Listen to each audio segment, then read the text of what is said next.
been fascinating.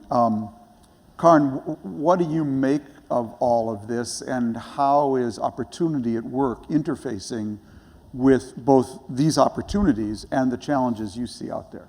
Yeah, what do I make of all of it? Alexis used the word hope. I think why this matters, there's another word that comes to my mind, which is dignity. So each one of us here wants to be able to contribute, to use our talents in some productive way, to feel like what we're doing has value and is valued, and then earn a living based on that to give us the economic security for ourselves and for our loved ones. That is shared across everyone in this room, everyone across the country. And the stories here are stories of people who don't feel they can do that. And that is fundamentally an issue of dignity, and everyone has the right to dignity. So that's why this matters. And it also matters because it strikes me, Liliana talks about her students, Lashana talks about her story, you're talking about people in the unemployment line. The scale of the problem. Lashana is not alone.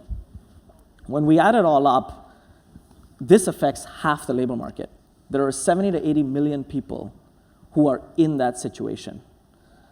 So one-off programs are not going to make a dent in this problem. And I'll give you a few of them. So there are 35 million people who started college and didn't finish.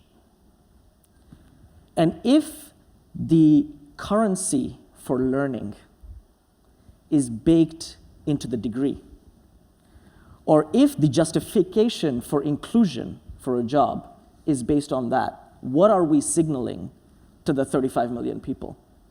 Those people have learned something in their life experiences, on jobs that they've been doing, the college that they went to before they dropped out. There was learning there, but how is that learning valued in the market today?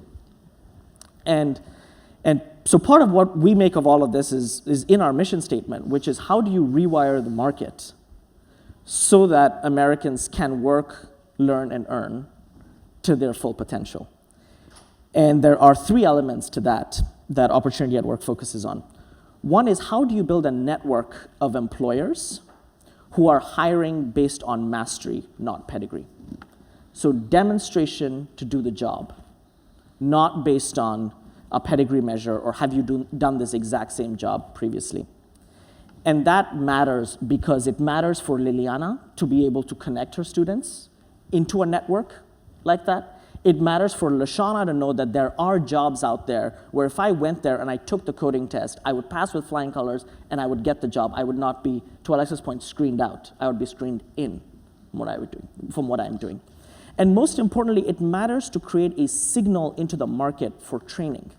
If you here today know that there is a massive demand for JavaScript and employers are willing to hire people who can show that they can do it, you will have a business model as a trainer, and you can go do that to then have all these people working on that. So that's the first one, a network of employers, and there are 1,000 employers now under the Tech Hire brand that Opportunity at Work is architecting that are hiring based on mastery.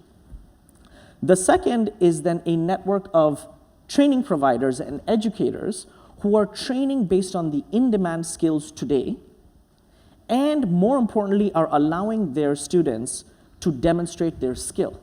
And today with technology, you can put your code up on GitHub. You can take a technical assessment that can show you that. So Liliana's interview, Tom, your interview with her CTO when you applied, and your assessment at the end is about demonstrating your skill. And now when you connect that to the employer network, you start making the match and you start closing the mismatches that exist in the market today. And the third one is financing. So you could do all this, but if you don't have the $15,000 to go through Liliana's program, you're stuck out of it. And the vast majority of people who are going to the accelerated training programs today are paying either through their own savings or through family savings, which all underrepresented low-income job seekers just don't have access to.